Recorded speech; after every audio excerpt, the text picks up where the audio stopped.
What's up guys, it's Tommy here and welcome to a brand new Liverpool video. And in this video we have a very interesting topic because Jurgen Klopp actually rejected Manchester United before actually taking the Liverpool job, and Robbie Fowler has an exclusive interview about this because he has spoken to Jurgen Klopp in person and he revealed a lot in this interview. Also in this video we will have some very good injury updates on Alisson and Mohamed Salah, whether they will be fit for the Man United game. Also we have some injury news about Manchester United's top scorer, which is not good news for Man United fans, and also another injury news on Aguero. So stay tuned, we have a lot to unpack in this video. So Jurgen Klopp, I'm not sure all of you guys know this, actually had the chance to manage Manchester United before he became Liverpool manager. Can you imagine how different the past 4 or 5 years have been?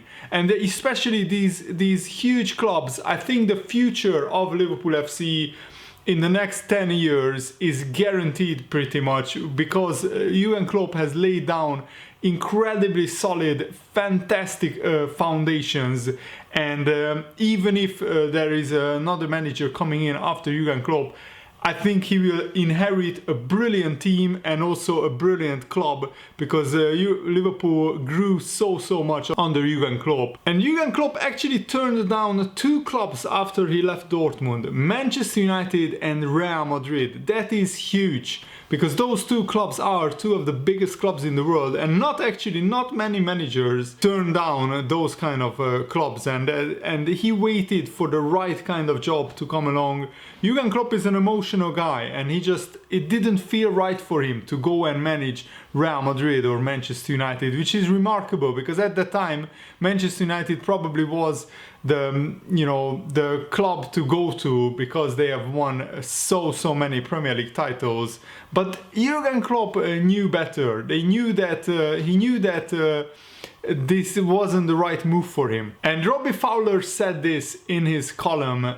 This weekend marks 4 years since Jurgen Klopp took charge of his first Liverpool game, and the difference now is frightening. I think the evolution of this current Liverpool team says so much about him as a manager. To have the faith, the belief and the understanding of the club to set a 4-year plan as he did and deliver it shows what a remarkable job he has done. I am a big fan of Brendan Rodgers, and under him I think Liverpool were potentially on the rise again, but Klopp has taken them to a totally different new level. What I like about him is that he believed that he could take Liverpool to another level. I did an interview with him a couple of years ago, and Jurgen Klopp told me he turned down a couple of super rich clubs after Dortmund. One of them was definitely Manchester United, the other probably Real Madrid, because he hated how they focused solely on commercial influences. Yes, Manchester United and Real Madrid are mostly about, profits, and second, it's about the culture, the history of the club. And I think Liverpool are also very focused on the commercial avenues, but Liverpool have one of the richest histories and a great tradition and fan base. And this is what Robbie Fowler said. Jurgen Klopp said he liked Liverpool because they had a balance between the money needed to reach the top and the history and identity of the club and their fans. He also said he backed himself to make Anfield great again, even without the riches of the super elite in world football, that he could do it another way. He's not there yet, but he has certainly given Liverpool fans their belief yet, and their pride too. I have witnessed that. And here Robbie Fowler continued, I took my son Jacob on the bus tour around the city with the Champions League trophy afterwards. His face after that win was a picture. It was a mixture of marvel and joy and what it meant to be a Liverpool fan at that moment, but also anticipation about what is still to come. That was the first trophy, and we all believe there will be more to come. I went to the party after the Champions League final in the team hotel, and the joy was on Klopp's face too. It was the thing I noticed most about him.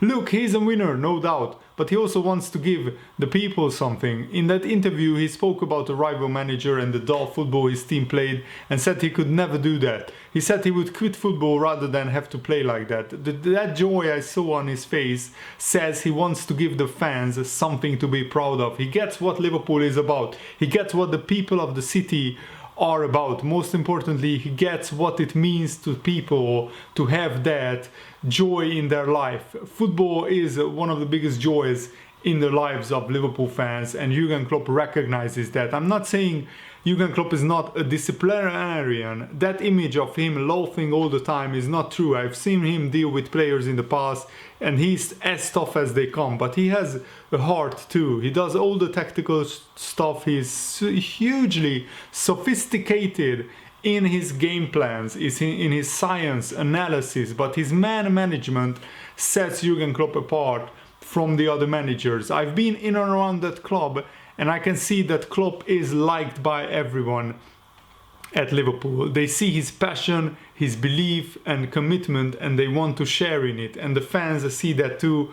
I like to think I had the same relationship with the fans when I was there at Liverpool, and that they understood what it meant for me to play for my hometown club and pull on that shirt. That relationship means so much. My final game for Liverpool at Anfield against Charlton in 2007, when I was made captain, was the first and only time I've ever cried on the pitch. To have to leave behind that connection with those supporters was heartbreaking.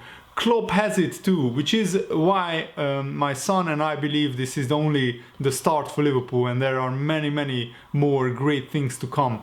What a brilliant article by Robbie Fowler, and this sums up what a brilliant job Jurgen Klopp has done. And I think it's very significant that Jurgen Klopp turned down potentially richer clubs than Liverpool, because both Man United and Real Madrid have more money and have more money to spend than Liverpool, but it just didn't feel right for Jurgen Klopp. And I'm so happy and delighted that he chose us, because he instantly became a legend when he won the Champions League final. I mean, don't get me wrong, he still probably needs to win the Premier League to be considered one of the greatest, if not the greatest managers in Liverpool's history. But he's already a legend. In my eyes, any manager at Liverpool who wins the European Cup, or the Champions League as it's now called, is a legend in my eyes. But of course, feel free to argue with me in the comments below.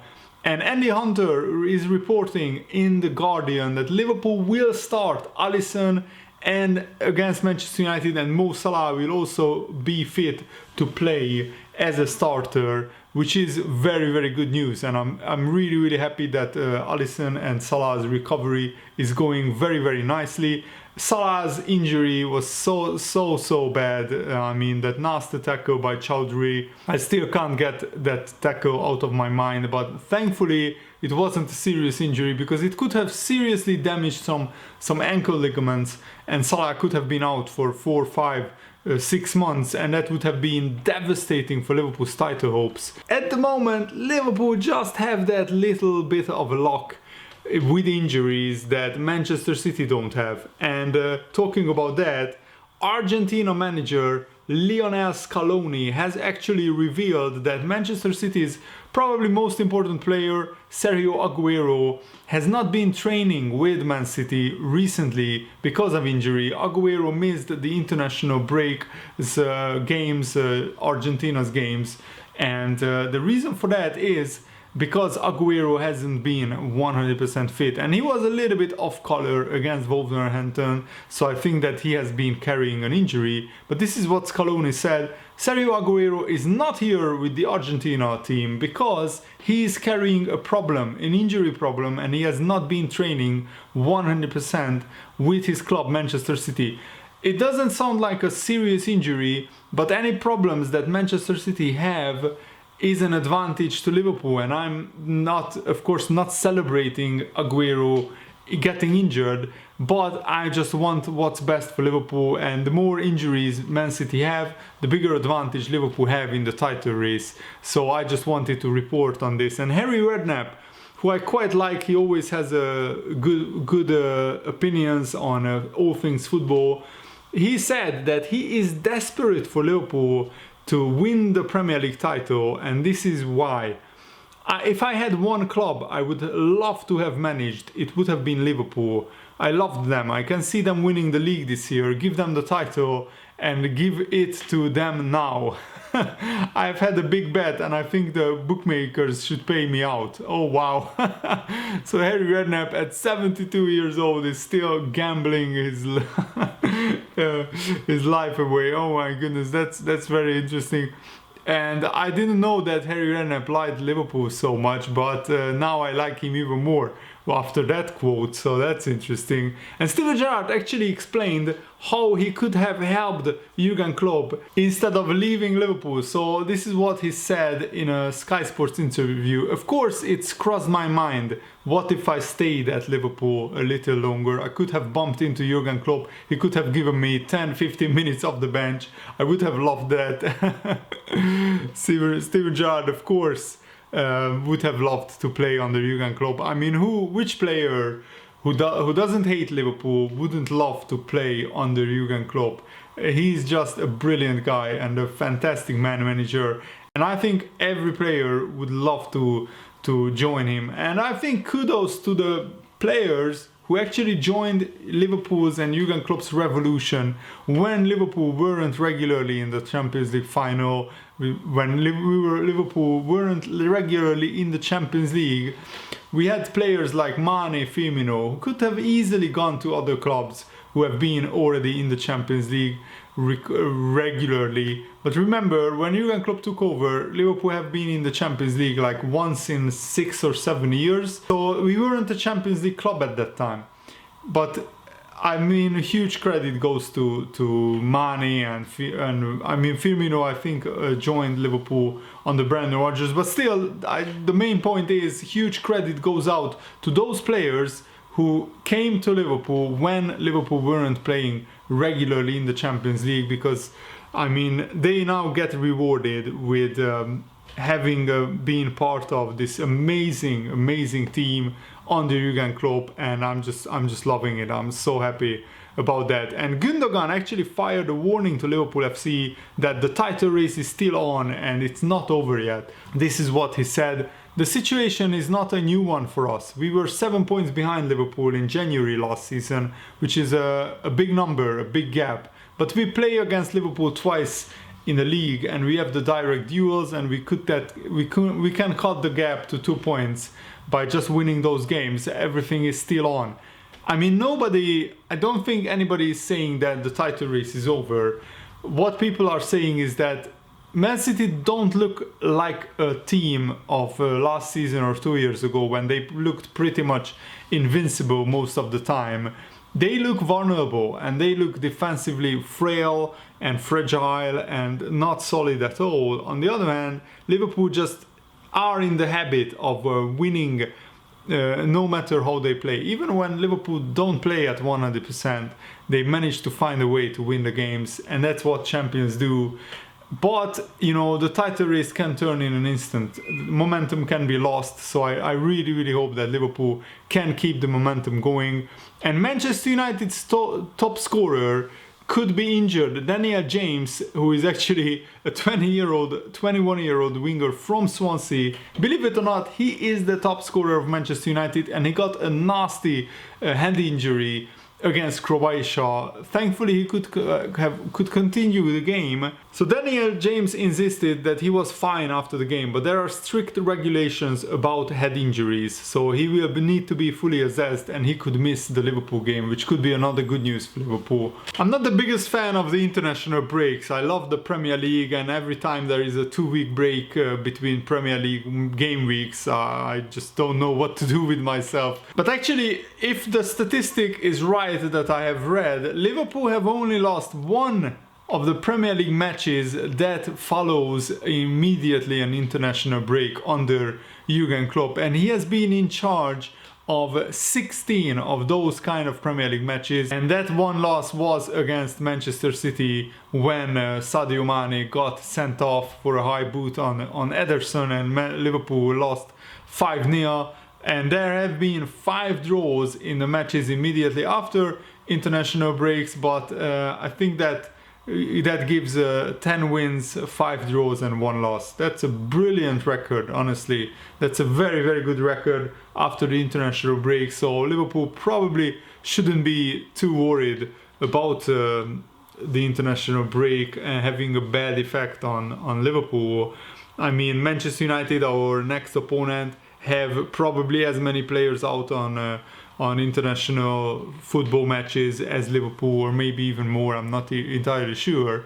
And Jamie Carragher said this: Liverpool have a world-class goalkeeper and a back four, a world-class attack, a world-class front three, but I just think they have a top-class midfield without it being world-class. Fabinho in that holding position is as good as anyone in that position. I think the one before Liverpool look into the transfer market is Naby Keita. He is the player that Liverpool are still waiting to take off, really. It was a big transfer fee when he came in from Leipzig, and he didn't quite hit the ground running. He got injured a few times, but he had some good games and some injuries. And Carragher went on to say that Liverpool feel Keita needs another 12 months to prove himself before they think about a replacement or maybe signing another attacking midfielder. And I've been saying that Liverpool need to find either from within or externally a player who can score goals from midfield. Either that be Naby Keita or Alex Oxlade-Chamberlain or Kai Havertz or Bruno Fernandes, somebody who can regularly score 10-15 goals. Because Mane, Salah and Firmino can't score in every game. We shouldn't be a team who relies on our front three to score in pretty much every game. But as long as Liverpool keep winning, I'm not really complaining, to be honest. And Emi Heskey, who actually played and scored for the Liverpool Legends team on Saturday afternoon, who played the Rangers Legends team at Ibrox, and Liverpool won that game, or Liverpool Legends won that game. After the game, he said the one Liverpool player who stands out that is now starting to get the plaudits is Roberto Firmino. For years I've been talking about his movement and the way he plays. He's the one that makes everything tick at Liverpool. He's a perfect link-up man, but he scores goals as well. He's the link between the midfield and the attackers, the forwards. Everything goes through him, and sometimes people forget that.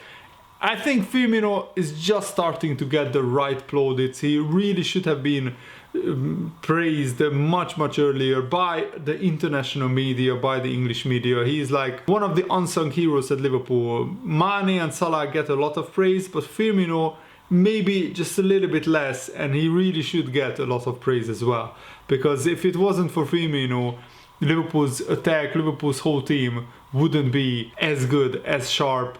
And also, John Aldridge, another Liverpool legend, said this in an interview. Manchester City's 2-0 home defeat against Wolves on the back of losing to Norwich City shows that this Manchester City team have cracks that are being exposed, with their defensive frailties in evidence yet again. John Stones will come back soon, but I don't see Stones solving the defensive problems for Manchester City that are stemming from the reality that Otamendi is just not up to the job in the absence of the departed Vincent Kompany and the injured Laporte. Pep Guardiola has said he won't spend any money in the January transfer window, but I fully expect him to spend upwards of £100 million on a centre-back. He knows that defense will not be good enough to win the Premier League or the Champions League. Wow, that's a big bold claim by John Aldridge. Will Guardiola seriously spend 100 million on a centre-back? I mean, I won't be surprised, but I think there are not that many centre-backs who would move in the January transfer unless absolutely crazy money is involved.